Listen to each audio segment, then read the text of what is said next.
see what they're looking at. So you should be able to see me in there, the red, orange, and yellow guy. If you were a bridal party, I would joke around that I'm the hottest thing inside the frame right now. So again, got to get a couple chuckles out of you guys. But we're looking for cold spots, which means blue and black. We're looking for those areas to either take shape or to start moving on their own. When I say moving on their own or taking shape, I'm looking for head, shoulders, moving arms, and legs. So those are the things that we normally capture with these guys. The cool thing about this one in particular is that I have it set up to where there's a blue dot bouncing around the screen. That blue dot, when you get your video back, is to help guide your eye, so you know where the coldest spot is in the frame at that particular moment. So that's the cool thing about this. Does this capture something every single night? Not necessarily, but when we do, it is a holy cow moment. I will give you that. So when it does come up, I get about 4 to 6 of those a year, where it's like there's definitely something going on here kind of mentality, or a person, just so you know, that wasn't there in another camera. So you're going to see how all these actually, correlate together. So I'm going to stop the video because I'm going to be giving Beth a few starts and stops. She learned how to make the dye. She moved to a cash crop plantation, got a hold of her dad, and basically said, the rice plantations are going downhill. We can make a killing with this indigo. And we now have an international businesswoman during colonial times. Something absolutely unheard of. That's the boring business stuff of Eliza. Let's get into the weird shit, because that's why you guys are all here, right? So what I'm going to be doing is I'm going to go through each person with a spirit box or communication device and kind of give you a series of questions to focus on based on Eliza's life of weird things that we actually get the answers to. In the event you're not getting the answers could be going to another person's device. So because the 3 of you were asking the same question, it doesn't mean that Shawna's not getting the answer 20 feet away from you. That's why you guys are all going to tell me all the weird little things that you're hearing.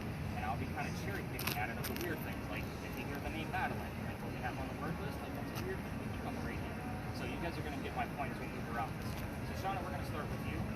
Your spirit box, let's go after the children. So please tread lightly. This is where we don't work the bear. You can ask her how many children she has. Like after that. The reason why is because of the tragedy in there. If you work the bear, all it takes stops. So you know. With your spirit box, and where's the other Conrad's? So the 2 of you are going to get the same series of questions because your devices work pretty much identical. So the mansion's not here anymore. What happened to it? When did that happen? Obviously, we're looking for a very specific date. Nice. So we're on track. Still not enough for me to say, hoorah, that's definitely paranormal, but we're on the right track. But again, what happened to it? When did it happen? Very specific date of when that occurred. So kind of keep that in mind. The reason why I pointed you guys out specifically is because your devices usually only give 1 to 2 syllable answers at a time because it's taking out the white noise. So that's why I'm giving them a little bit more in-depth questions. The Ouija board device over there, so basically look for Eliza's initials, ELP.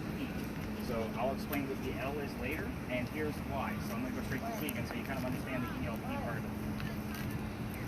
So the L part of it, Tegan, is because Eliza was the second wife named Eliza from Charles back to back. Both Elizas have a maiden name that starts with the letter L.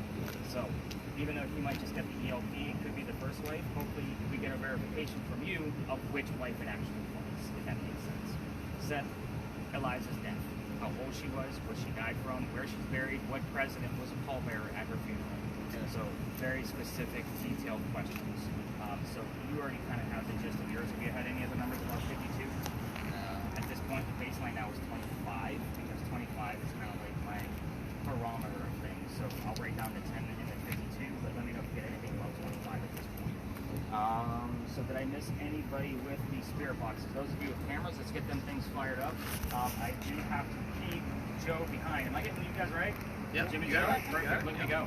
So I'm going to keep Joe behind just so I can show him how to work those knobs on that guy, but stay away from vehicles, and those vehicles belong to employees now. She got Jim earlier. Jim, who did you bring with you?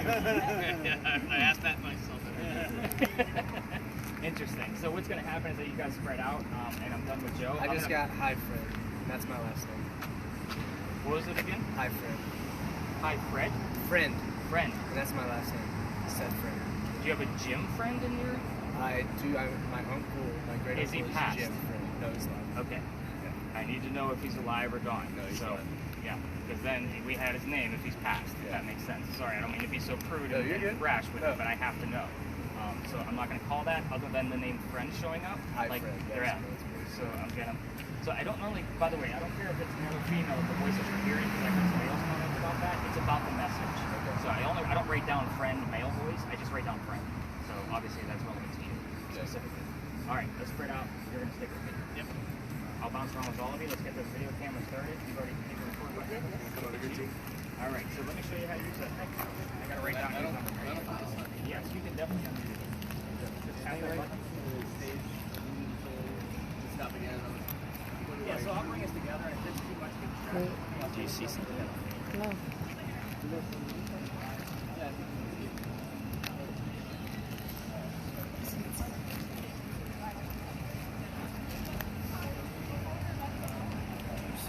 Like any spot we should go. I don't know how to tell. We should spread out for people, right? So, what area do you want to go? Like over that way? I stay away from cars. Well, I need you in there.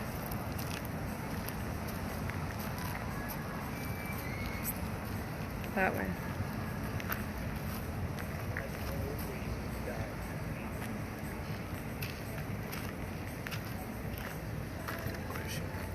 I'm actually supposed to be like walking around, like looking like I'm talking to myself. Asking a question. Also, that was on camera.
I'm gonna follow you guys for a bit while he asks questions. You're good. Eliza, did you like America or England?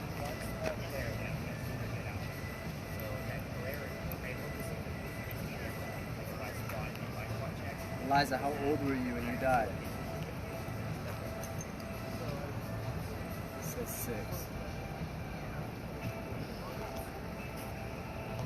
Eliza, did you have the president as your pallbearer?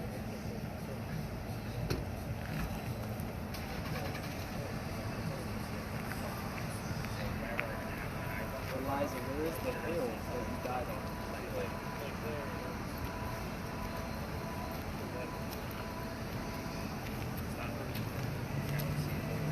Can I see where you're looking? It looks like the clear on that view. Is it? I got it. Just got it.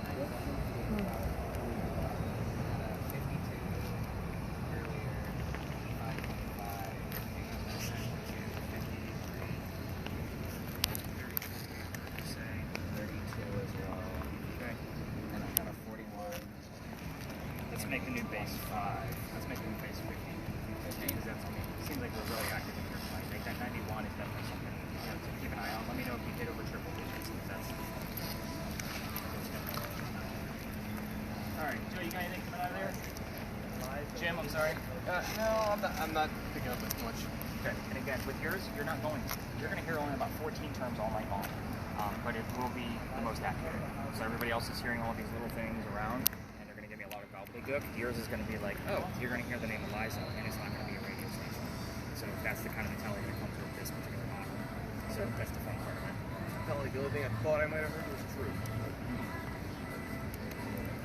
Conrad, you got anything coming out of there? The only thing that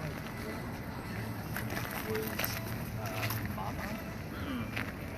It was like a baby talking to mom, right?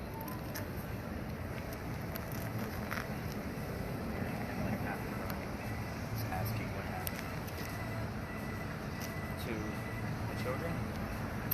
I mean, I don't know who I was trying to talk Okay. I was going to say, don't try to poke the bear on that Yeah. one. That's where everything stops. I didn't like Okay. address anybody. Gotcha. Fair enough. Yeah, we'll see if anything else pops up out of that. Like, I'm not like super convinced that that's anything just yet. But again, it's very interesting that you would have heard that particular phrase, and I'll explain more like before we leave the space. So just like I told Marty with your camera, I don't always follow up in real time with those two particular cameras because they're so small. I splice all the video together and watch it on a big computer screen, and I send it to you guys through YouTube, so that way you guys can watch it on your TV screens. So in real time, it's usually like, it's not always a real time catch for me. Like I want the evidence of like, I want to freeze frame it, a screenshot, you know what I mean? Like I really want Because to analyze most of stuff. the black is on the ground. Yeah, we right got a now. lot of different material. So we have mud, we have concrete, we have asphalt. You know, you're going to get all the different I don't know temps. if I'm doing this right. You're holding it, right? Yeah. Then you're doing it right. Okay, good. There's no wrong way to do this. Oh, good. So you said something about you being a teacher. There are no rules here. The only rule is don't get Nick arrested. So by shooting somebody's, you know, Roger that. I'm You just got trying it. to stay away from the sky and the cars and be real. yeah. So if So, somebody okay. walks by, just point it in a different direction. So people don't know what we're doing out here. By the way, if I was a car thief, that would be my first tool because I know exactly how long the cars have been sitting here based on the heat signature of the motor. Conrad's like, yeah, I can feel that. I can see him back there snickering. But yeah, that's the reason why I get a little touchy around the thermal because people are really weird about it on their car. So, all right, Diane, you got anything crazy coming through? Sure. Okay. Shauna, what do you got? I got 4, then I got 3, I got George, and I got 5.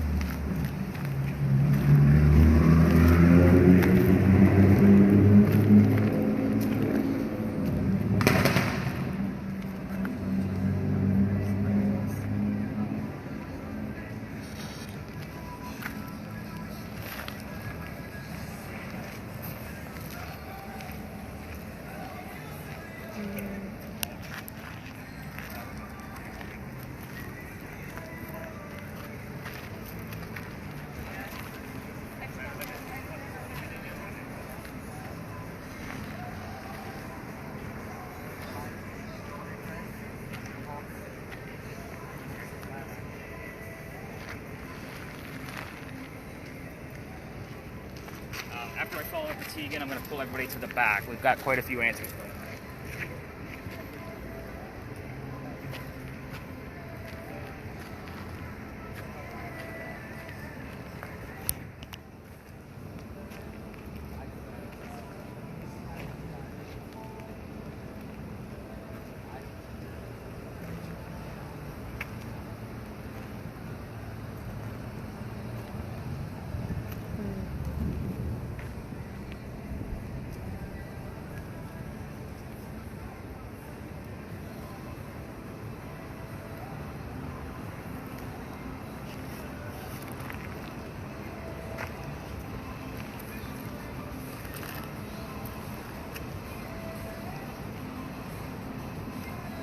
All right, guys, let's go to the back where we started.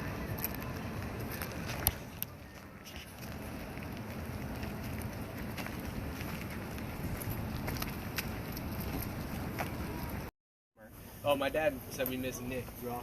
He's the best. He's actually kind of... Is he out there now? Yeah, really out there. All right, crazy stuff you guys have heard or seen along the way. What do we got? Talk to me. There was something I was supposed to write down. What was it? Who remembers? Shauna, did it come from you?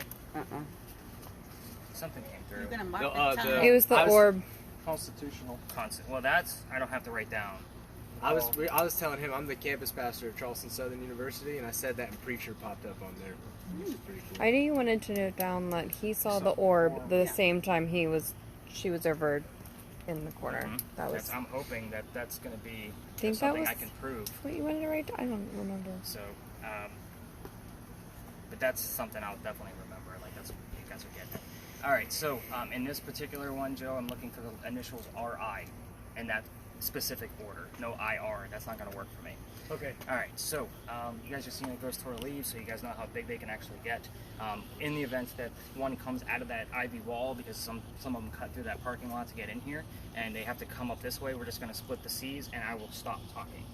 The reason why is I give way different details to this particular piece of history than they do. Again, this is not a campfire marshmallow type of tour, if you guys are getting my gist. So, anything else crazy that was heard along the way from all you spirit box people? I got sundown down in 22. 22. They know. Your baseline in here is going to start at 5 to 7, so anything like 6.5 and higher. And it's only because of the lamp posts around us. So just kind of keep that in mind. 22 and sundown down. Yeah. What you heard? Holy cow. We're about to talk about duels, and the dueler we're about to talk about died at the age of 22, just so you know. Interesting. Anybody else? Anything? I know we were talking, Conrad, you got nothing? All right, perfect. And you guys could have listened along the way. I didn't know if you guys were or not. Like, people just look at you weird because you got white noise coming up at your ears. Yeah, I thought we were doing it here, so. No, you're good. I should have specified that. My apologies. So, again, all of your cameras are already running, so let's kind of get into it. Again, we all tell the same story, so it's just different with me. Doctor moves, well, this is Philadelphia Alley, so that's what we call it now. It used to be called Dueler's Alley. This is where some of the duels used to occur for the city of Charleston. Not all of them. You have to remember that dueling was illegal, so they had to kind of find their meeting spot. This was one of them.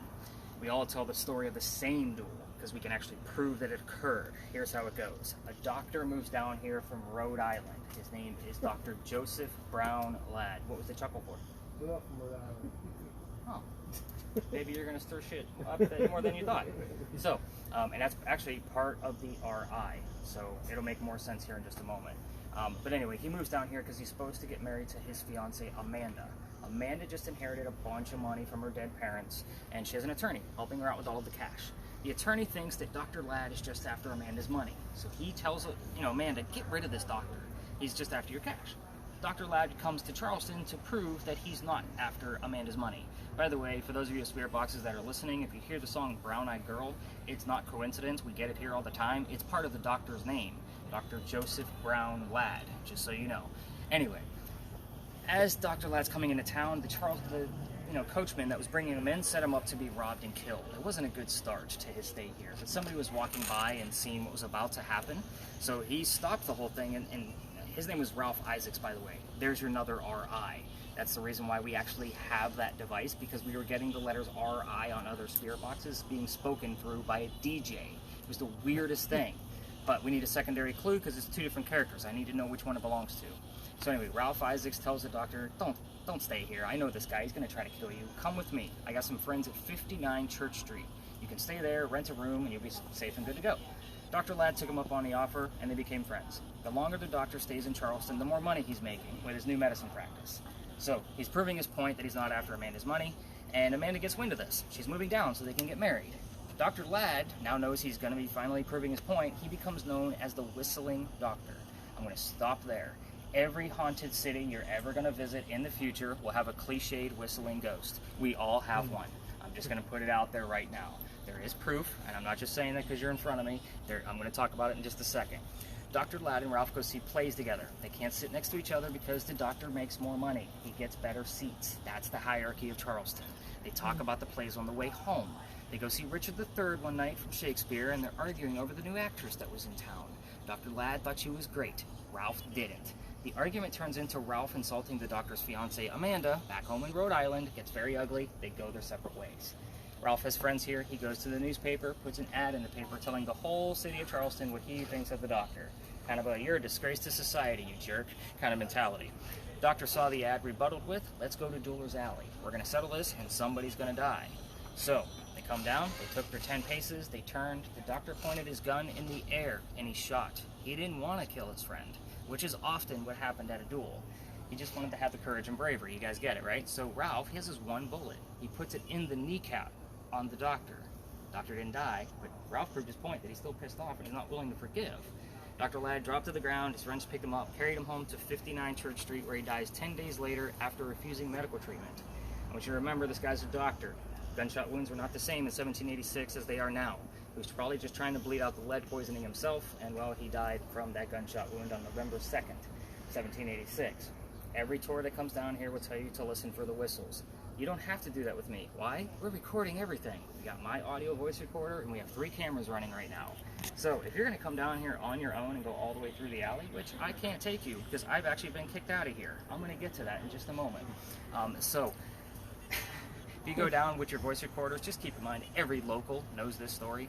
Anybody walking up and down Cumberland or Queen Street throws a whistle down the alley. We all do it. I do it every single night on my way back to my garage. We passed it on the way here. So again, it is one of those pieces, just don't be fooled. It is going to be very faint. The fun thing for you is we're using spirit boxes. We have caught whistling parts of songs, that just the whistling solo in songs as we're in here on the spirit box recording, and the word whistle by itself. So again, just like we had the word Constitution, that's very specific, we have caught the word whistle. So here's how I got booted out of here. Here's the fun part of the whole story, because it tells you exactly where we're going, somewhere next. Before that, do we have anything weird? I just got intelligent spirit. Intelligent spirit. Anything coming up on yours? Yeah, ours is I got neither, hail, 3, antioxygen, and telescope. Antioxidant. 2 separate words. Oh. Anti. And then, gotcha. Anybody else hearing anything? You guys got been too Jack. I heard the name Jeremiah. I don't know if that means anything. That name keeps popping up. I don't know what it means yet. I can't find it. But Jack is relevant to our next space. It's bleed over. So, perfect example. Part of the reason why we're just here to stir things up and not spread out is because I'm going to expect bleed over from this space into the next one, which is directly across the street. When we were at the Pinckney Mansion, I expected bleed over from Big John's and vice versa. They're close enough. Even though they're from different centuries, we still see bleed over from the ghost of either space. The reason why we're here is just to talk about this doctor, and hopefully he's going to give us a lot more answers. You're getting bleed over to the guy I'm going to talk about over there, or at least one guy I'm going to be talking about over there. So let's talk about how I got kicked out of here so we can get into why we're going there. Marty's like, man, this guy talked way too fast for me. I just see him like, the jet stare. This alley didn't go all the way through. It was actually cut off this way, about halfway between us and Cumberland Street. Why? Because this is where they kept the livestock for the city of Charleston. Before it was Dueler's Alley, it was known as Cow Alley. It's kind of the nickname of the place. That means the bricks on this side are older. Those are sun-dried bricks from slave children. There is a full handprint from a slave child at the end of this alley, all the way down at the end, about 14 bricks in from the end, and a couple of fingerprint swipes on the bricks off to the left. I used to go this way because I had a whole different route my first year doing this.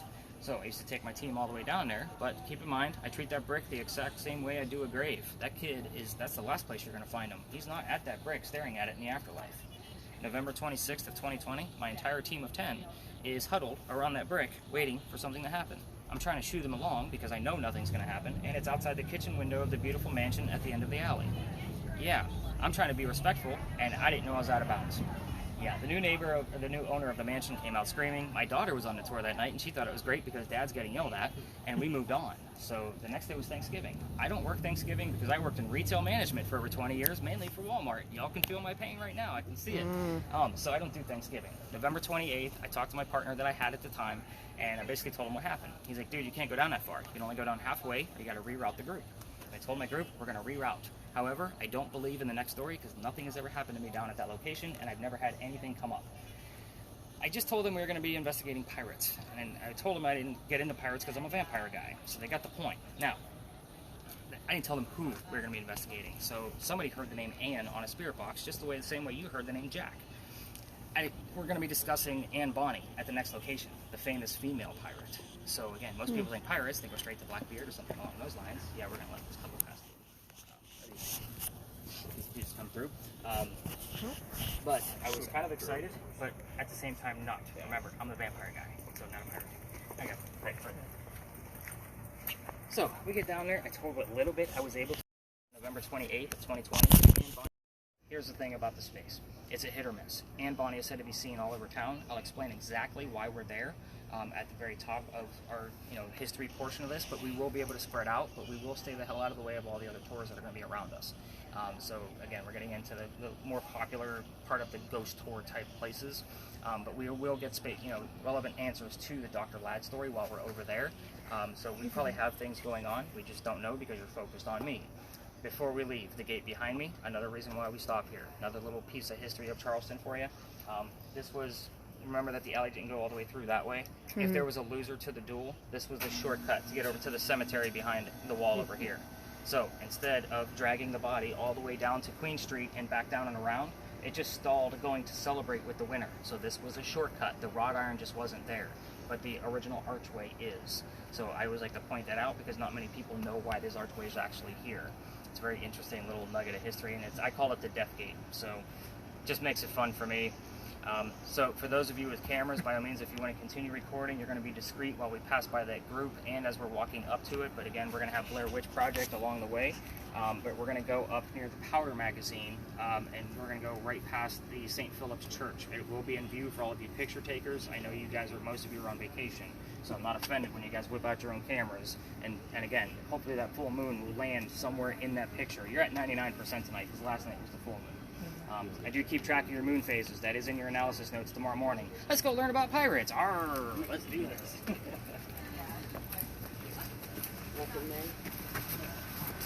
I'd say let's talk more about dueling, but the rule book is kind of crazy and stupid. So I don't know if you know much about dueling. There's 1,000 rules.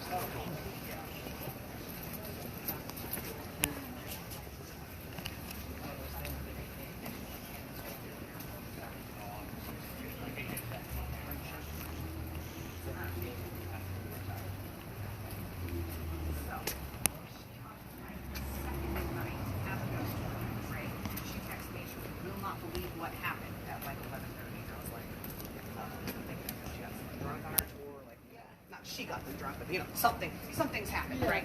And so she, let's go. Other side. So once we're done with the history here and we get all spread out, don't get excited when you start to see like some 5 to 9s up in that area.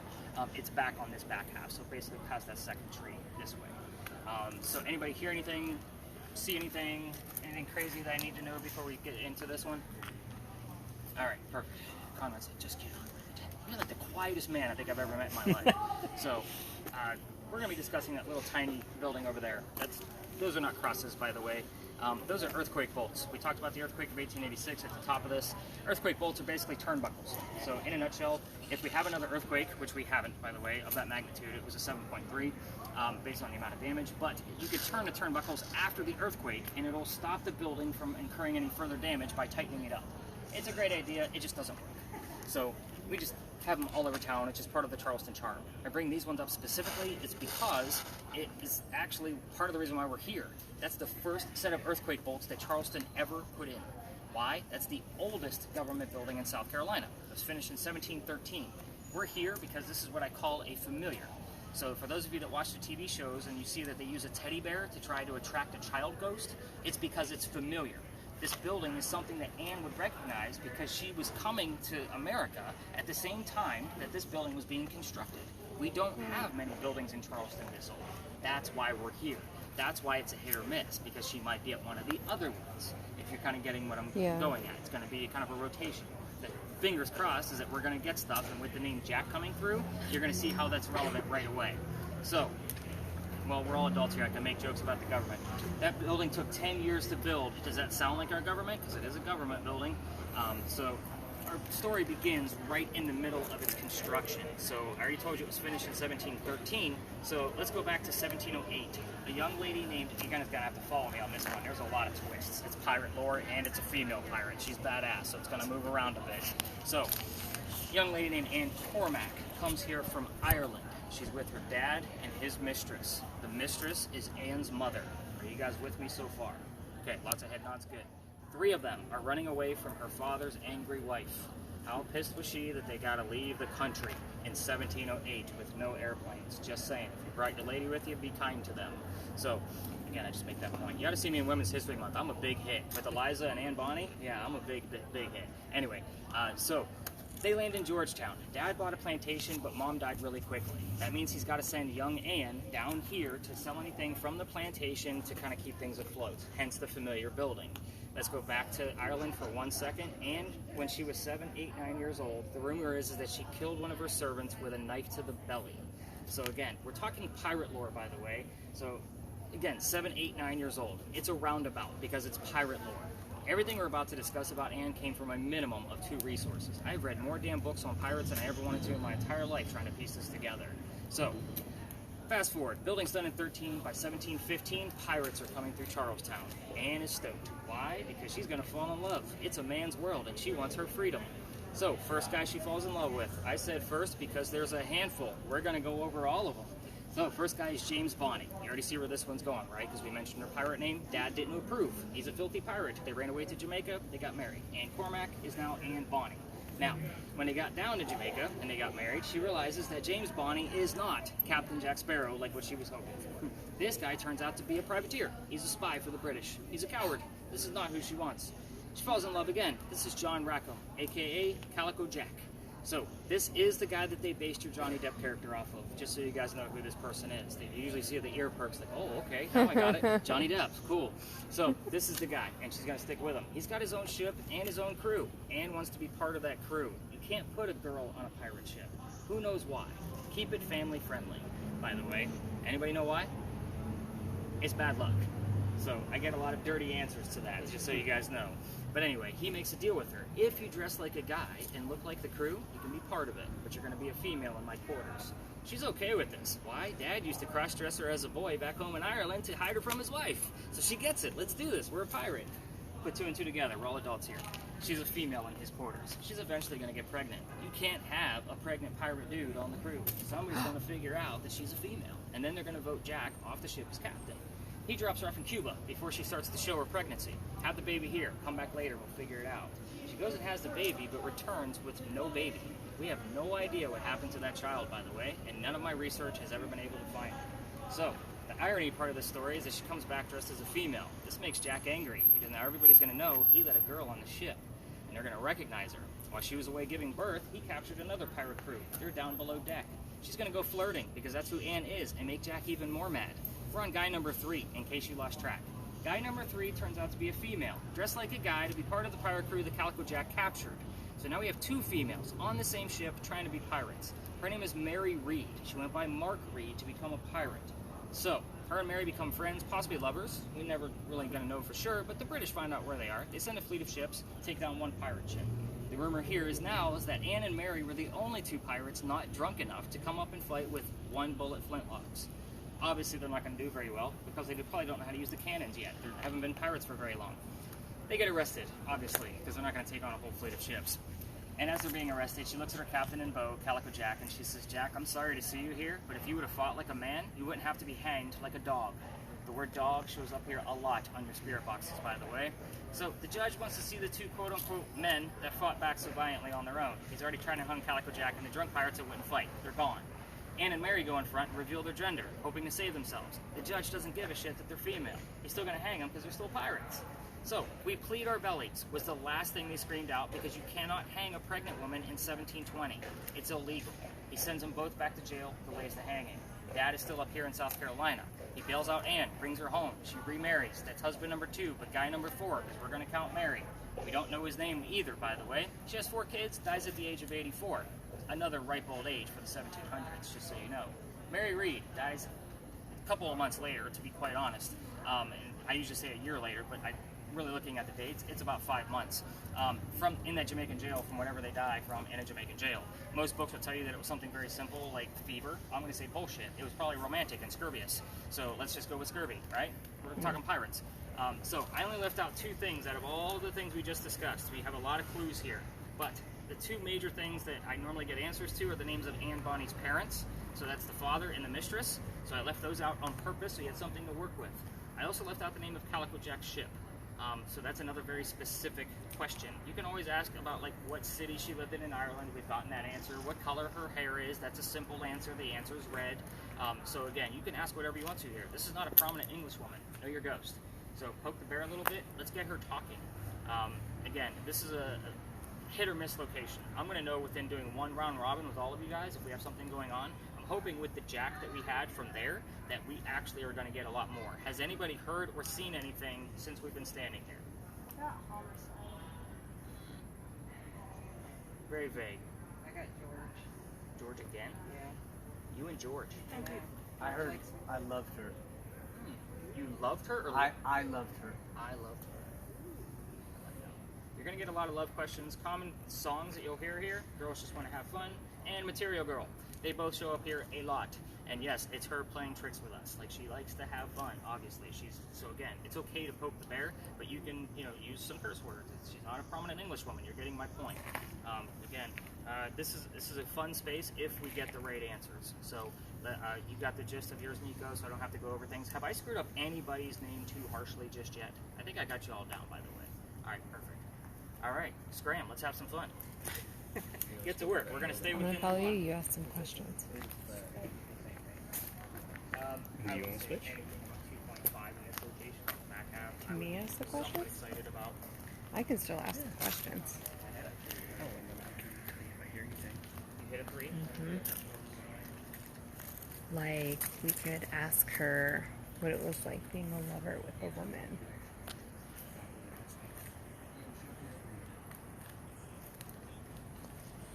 But I just did. Stop. That's questions to touch fast.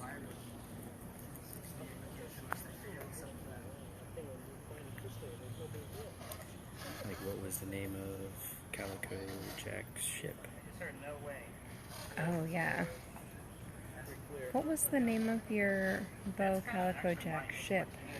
When I get called for other teams, it's because what I'm able to do is maybe love song. Love song? Why did you leave him? It's usually your first instinct. So don't take it. Let it happen.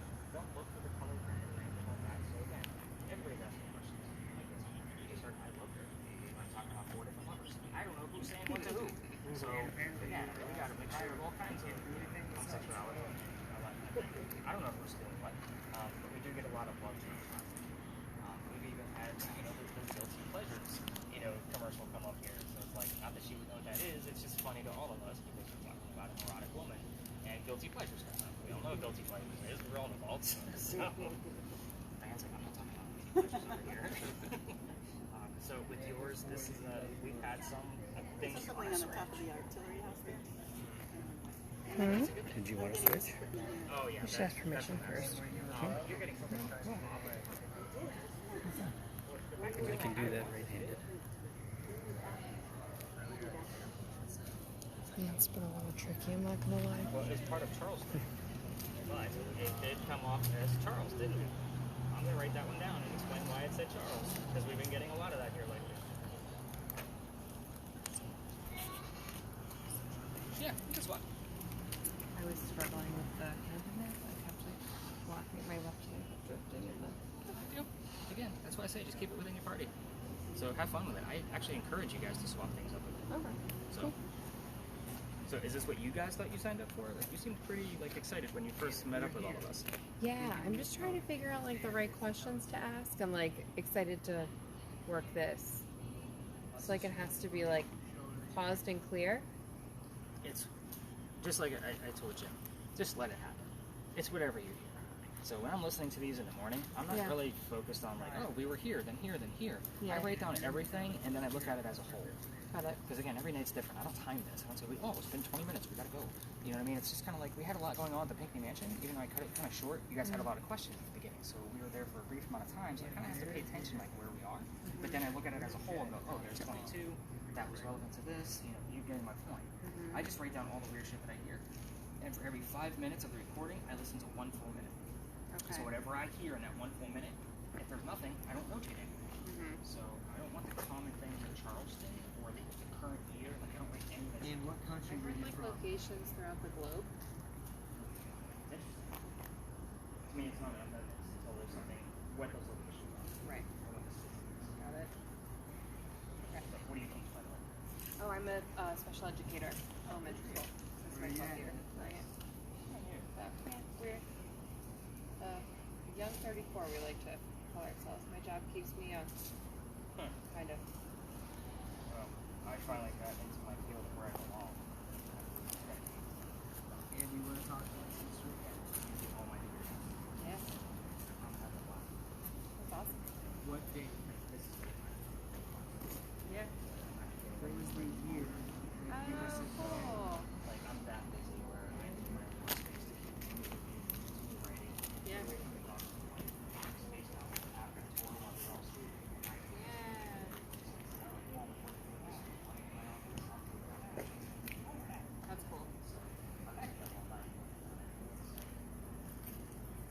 can start bouncing around. Yep.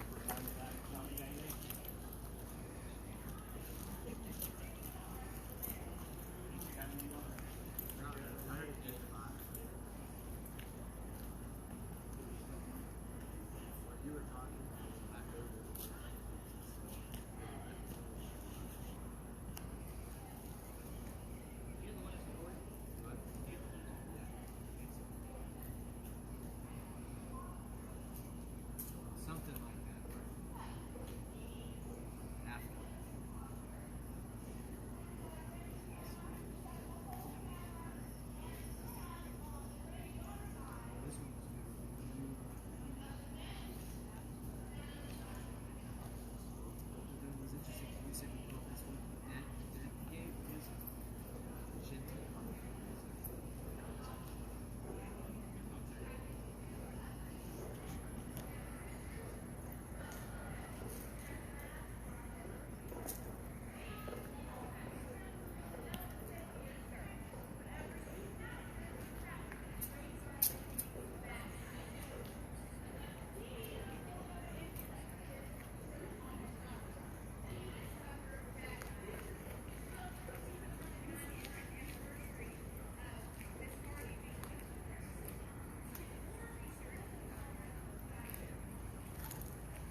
Raise your right hand. So what it's probably doing at this point is it's probably picking up the different points. This is a depth perception camera.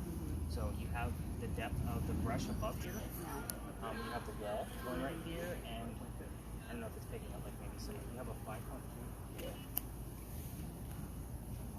So it looks like it's just picking up points of the depth perception. I would say walk slowly towards it, and it'll probably come into focus for you of what it actually is picking up. Allie. Got mommy and Alan. That's good. And 5.2 is anomalous here. You've probably already seen mainly zeros, and like up to like 0.1 or 2, you know, kind of mentality. So to get a 5 is pretty good stuff. Yeah, that's 5.1. Anything coming up out of yours? Not really. Looks like we need a reset. It's a possibility. It's a great possibility. I mean, it's a 50-50 shot. We just don't know. Yeah. So, could have given that baby a lift. Oh, so you're not coming out of yours, anything? No, I think you would be like Okay. Alright, so I would give me anything super specific. Obviously, Diana's debunking things, which is a good thing. So, I'll say we don't have a whole lot going on.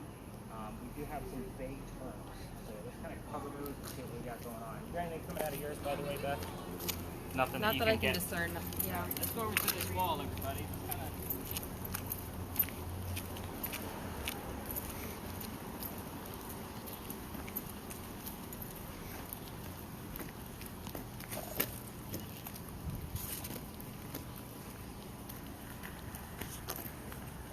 So we have a lot A of. commercial for nausea came on. I heard nausea. Okay. I don't know. So I took over. But no, that's. I mean, we do get certain things. So nothing like super exciting. We did hear like locations around the world that came up. What was the phrase that I said that came out of yours? Was it no way? Yeah, no thank way. you. So again, vague stuff, but the fact that we heard anything out of his device is always oh my god, what did we just hear? We did get a 5.2, which is anomalous. Did you debunk the points that I referenced, like I said, or was it? Just kind of ended up going away. Like it got smaller, like this here, Okay. and then it. So the nice thing about all these videos, I always take screenshots of what I'm looking for, like when I'm investigating it, and I'll lighten it up so I can actually see what's behind it, make sure it's not a tree or a sign or those kind of things. So again, I was looking at like all of the different layers from your angle, and that's probably what was going on. more than likely. I will also tell you that with Marty's camera, this is the spot where I captured the largest orb I've ever seen or caught. And it was intelligent, so it was bigger than my head. I was displaying how to use laser grids, and it came up behind me, turned, like you can see it circular turn, and go up and dissipate. So I mean, it was amazing. Caught it the next day. So it wasn't a real-time moment. So it was very interesting. So the fact that you were getting something over here, I was kind of like, all right, man, you have something going on. So, by the way, he's like the perfect cameraman. I keep forgetting Marty has a camera because he's standing so damn still. So, let's go over the answers. Oh, by the way, we did get the word flowers. I'm going to explain that a little bit further if somebody else gets the other term of the specific flower that I'm looking for, and it is relevant to the jeweler story, believe it or not. So, I'm kind of interested to see that. Did I tell anybody else that I was excited about something? Okay. I thought I caught them all. But yeah, flowers was one of them, for sure. This is one of the few pictures you can find of Anne Bonny with a shirt on. I'm just going to point that out. The reason why is because she used to bare her breast to show men that they were just killed by a woman. Told you, she was badass. So we're talking female pirates here. So obviously her hair is red, you can see that. The names of her parents were William Cormac, Mary Brennan. This was not another subliminal trick of two different Marys in the story. We just happen to have two Marys in the story. So that's a whole other scandal, by the way, because Mary Brennan was one of the servants for the Cormac family. That's another 30-minute ordeal that we're not getting into tonight. So you can see how much research I actually do. And normally what's funny is the names William and Mary will come out of one.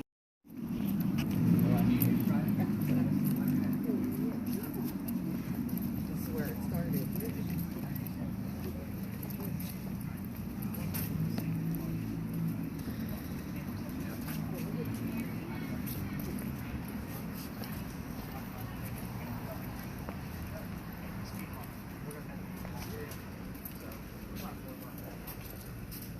Alright, so the two of you are going to have seats. You're going to stay here. You have the one that's recording as well? Yes. Okay, so what we're going to do when I come back, I'm going to take your spirit box and I'm going to stop it and start a whole new recording so that way they know what you're hearing. Okay. So basically, in a nutshell, they're going to hang out here for just a few minutes. I'm going to give him this blindfold so he can get used to how to open it and all of that stuff. Again, it's a throwaway. Eye wax is gross. I don't want that. That was a joke, everybody. Eye wax, eye boogers. Would that be the word? I do. So basically, again, disposable, so you're going to have to rip it open. Okay. And it opens and folds, and it's two plies. So you lift up in the center, and there's a tear space in the center, so you can make two loops for over your ears. Okay. So get used to that, and ultimately, so you get those headphones. You don't need to put it on until we come back over. The noise canceling headphones. Both of them. Okay. I'm just giving it to you now while we go talk about this real quick.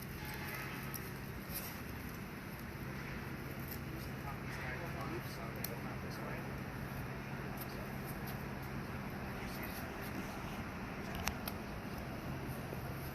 All right, everybody. Let's go run some history about the space, and we'll come back and we'll blindfold this guy.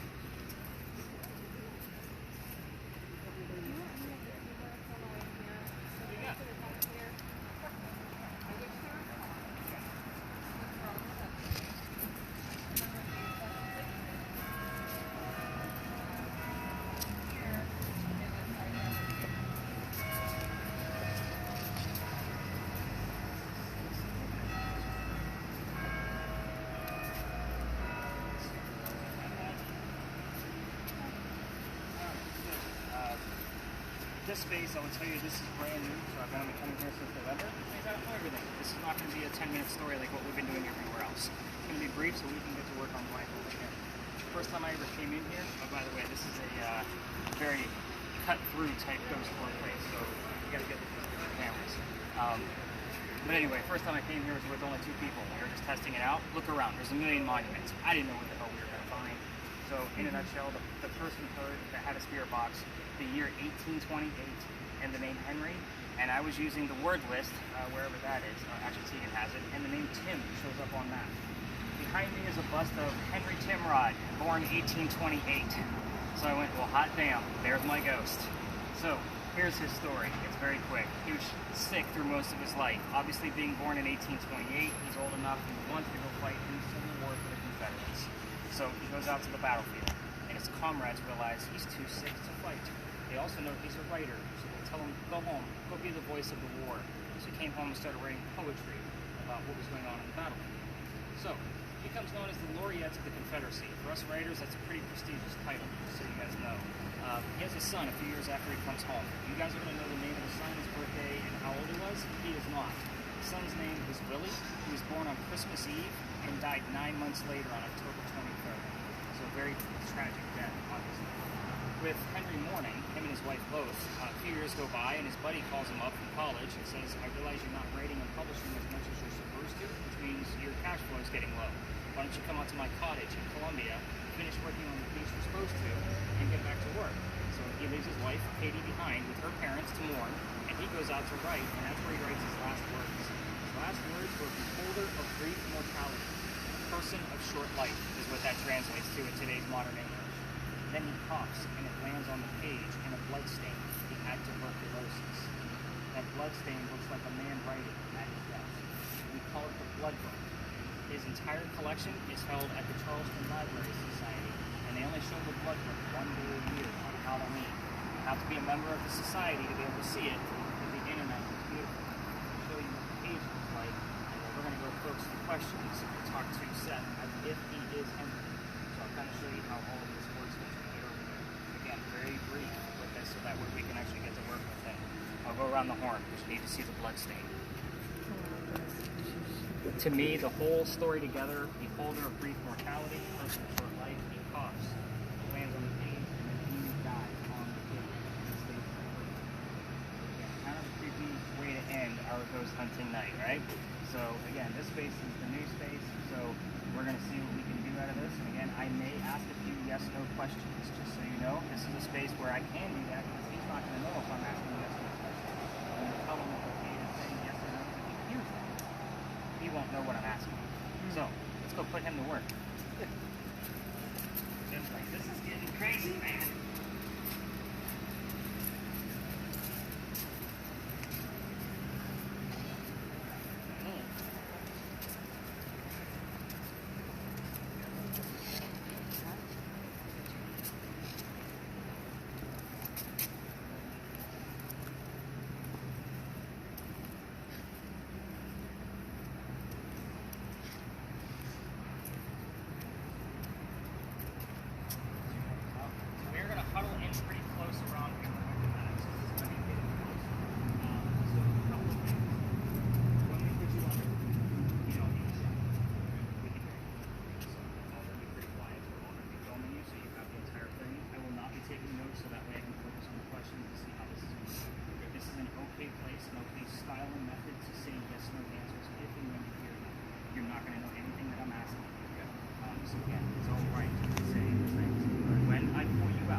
Too heavy, I will have her tap it out. You don't need you having a seizure while you're under there, so it can happen. It's just got really real for some of it. Like I'm giving him health hazard warnings. Like you're playing a regular video game. Sacred.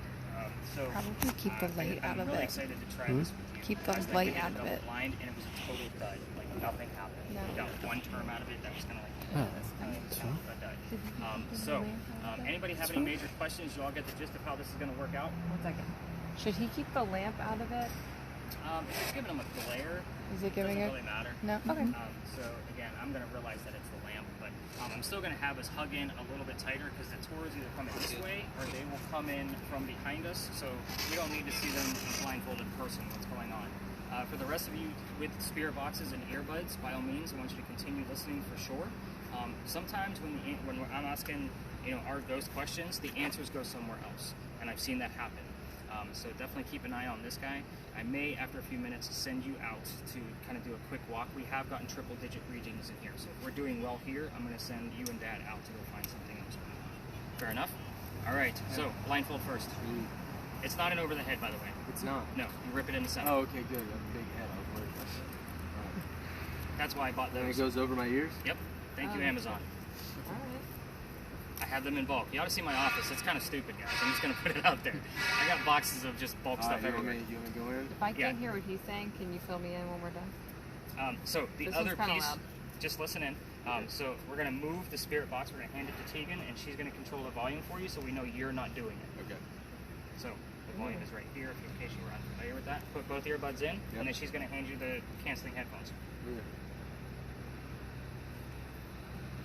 It is 10:50. Oh, wow. I don't time this, guys. We're kind of like right on I the got dot. hello right when I put that on. Yeah. That's why I hand them to you guys ahead of time. Pull them down. Perfect. All right, give them some volume. I usually give them. I'm sorry. Go ahead. Okay. So, yep, you got it. So give me the thumbs up. Thumbs down. That's too loud. You give them a few seconds to get acclimated, and then I'll start asking questions. If that becomes too much, Jim, I'll just ask you to go ahead and mute it.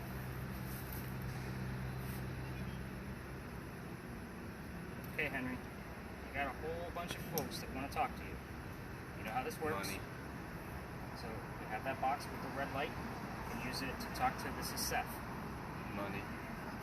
It's money. I know you were poor. You were a writer. I know you were poor. So why don't you tell us something a little bit more specific? 1-8. Let's talk about your job. What did you do for your occupation?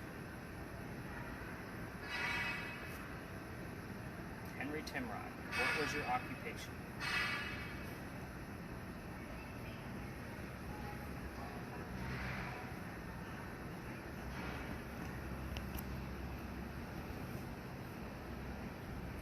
Okay, Henry, let's move on. Let's give us something specific about your family.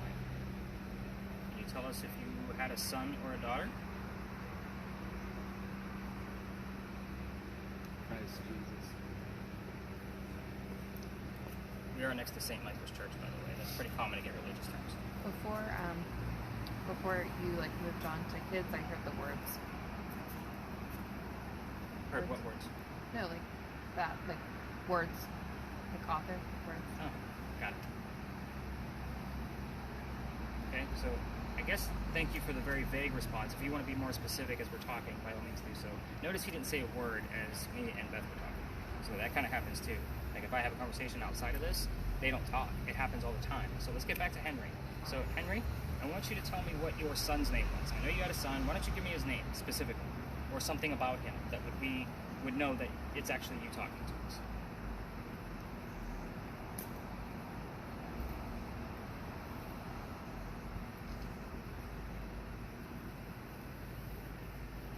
Henry Timrod, please tell us something about your son. Or if you don't want us to say anything, you can say yes or no. We can leave, like, not poke the bear. Focus. I'm going to continue on with the son. Can you give us maybe his birthday? Anything specific about him? How old he was? The month he was born? The month he passed away? Okay, I want the specific month. The month he was born or the month he passed away would prove that it's actually you talking to us.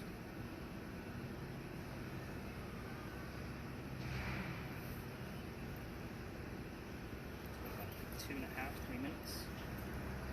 Henry Timrod, please. Okay. Do we want to move on? Maybe you want to tell us your wife's name? Yes, so he was a very shy person.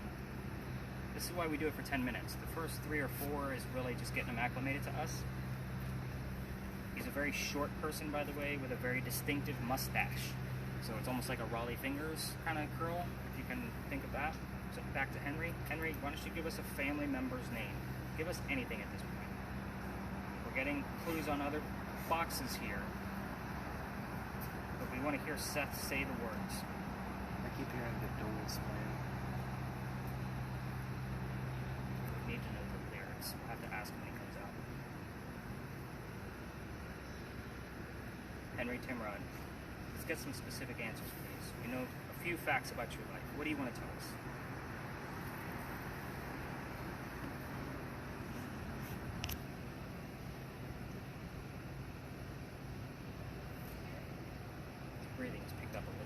so you guys know.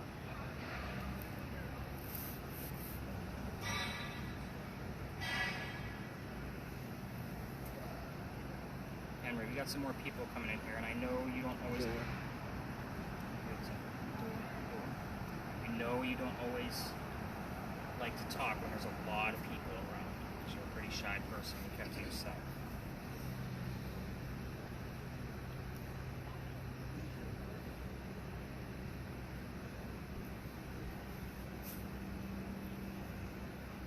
The word spell out here. Henry, any specific thing you want to say to us, we will take it at this point.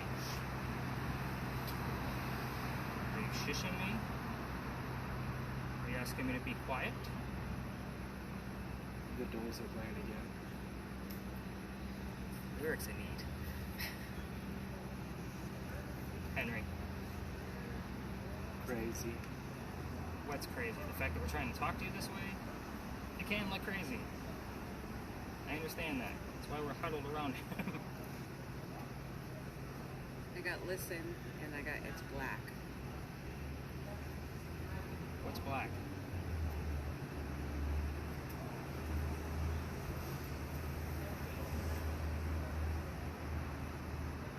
Sacrifice. Pretty strong term. What did you sacrifice?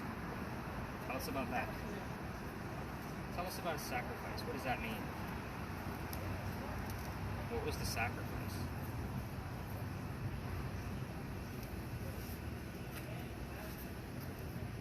Enter.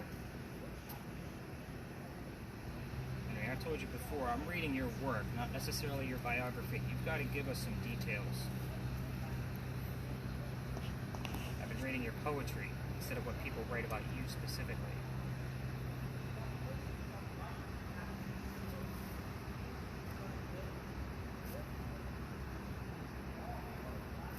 About 8 minutes. Henry, we're running out of time. No, we don't keep these folks under for longer. Family. Thank you for that, but I need to know more.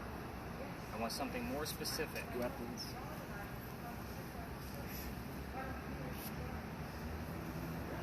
You want to tell me about the war? Because that's what you mainly wrote about.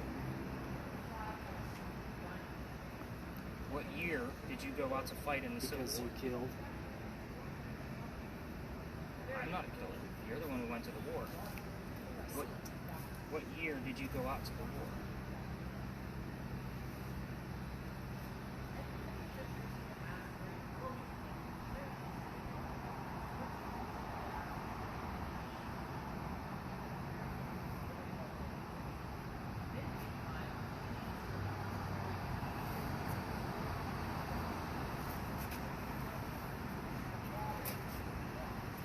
Henry, one last chance. We're going to tap him out very shortly. Looks like he's about to say something.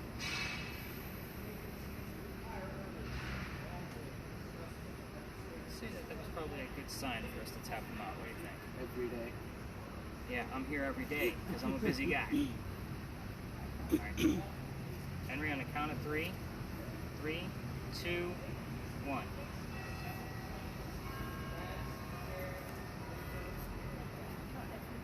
You have every. At the same time, he said every day. You got anything coming out of yours? I know you were kind of in and out. Yeah, go ahead and take it off slowly. Kind of get used to the light around you. How long do you think you were under? That did not feel like 10 minutes. Just 10 minutes. That felt like maybe 2 or 3. Was it really 10 minutes? It was. I don't like that. Like 9.5. You took a pretty big size, so it's kind of like. Because you killed was crazy. Well, we were asking things about the war. They Said deserved it. it went because you killed. That was weird. That one was weird. So, because I did not start and stop his recording, I'll actually have to segregate the last 10 minutes. So I literally want you to turn the device off at this point. That's the button at the top. Woo. So, how you feel? Shaky. Okay. Yeah. Told you, it gets a little nerve-wracking. Yeah. So, here's what I'm going to have you guys do, just because this was, I don't want to say it was a dud, but like very vague stuff. I'm sure you guys can all agree based on what you guys know of the history. So go ahead and, I would say, go ahead and take a lap. I'm going to keep these guys seated here and kind of give them the history that they don't know. So again, turn up those spirit boxes. Just keep in mind that they're all seated down there. As far as the EMF, what we found here, we do get triple digits in grassy knolls. I never know where it's going to be or if we're going to get any at all. So definitely check out the grassy areas for that and let me know what you find. But I'm going to sit with them for 5, and then you guys come just make your rounds and come back and see us, and we'll wrap this party up and see what we can get out of this.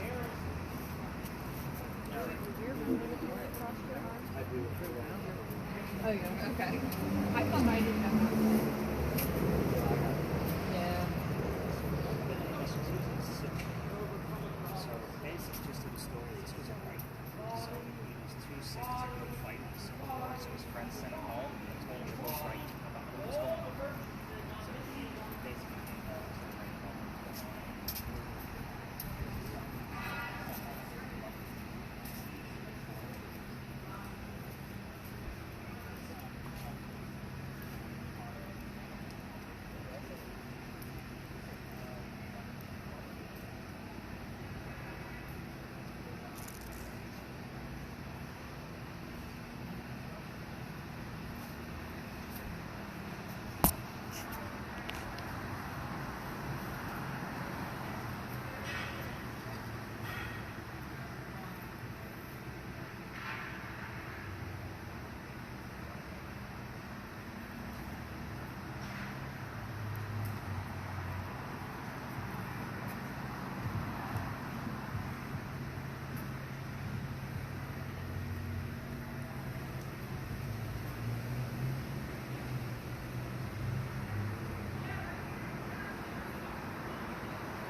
Really looking for Nico, because he's going to be the one that's going to get the most out of this, honestly. So I just kind of gave them like the gist of like this was mostly unsuccessful. Why did we come here for the author? His bust is right there. And if you want the full like actual storytelling part of it, it's on the regular audio. So it's there for you. That way you don't miss out. Even though I gave you just the basic gist. For those of you with cameras, by all means, you can go ahead and stop them, and I'll take them.